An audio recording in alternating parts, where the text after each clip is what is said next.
primary care doctors aren't aware of what Alpha-1 is and they don't look for it. My name is Dan, and it took me 11 years to be diagnosed with Alpha-1 antitrypsin deficiency. I'm a retired truck driver, and I was doing normal activities of a truck driver, which is somewhat heavy lifting and things like that. It was starting to affect my work to the point where I would have to take little respites and breaks to catch my breath after doing certain tasks.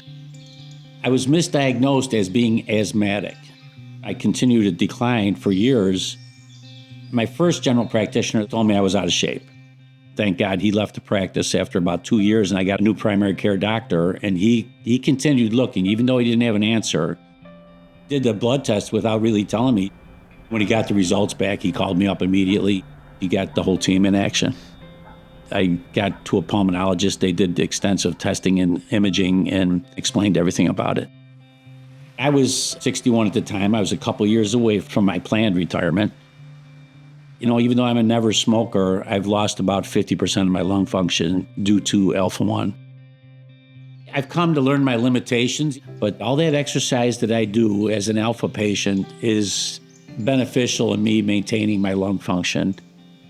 When I'm outdoors and walking, it is a reflective time for me. Mortality really slaps you in the face with this particular disease.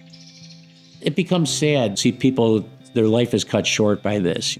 It's one of the motivating factors for me. I want to make this better for the future generations.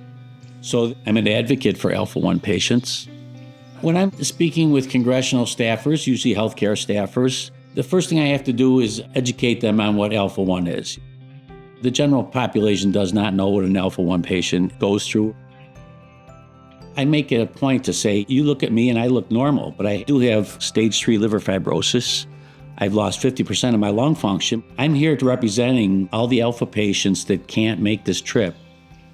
As far as the research goes, we've made a lot of progress, especially in the last 10 years, but there's a lot more that we can do. With more education, more research, there's a real possibility of that. And there will be transformative therapies, different treatments for Alpha patients going forward. That, to me, is probably the most exciting thing.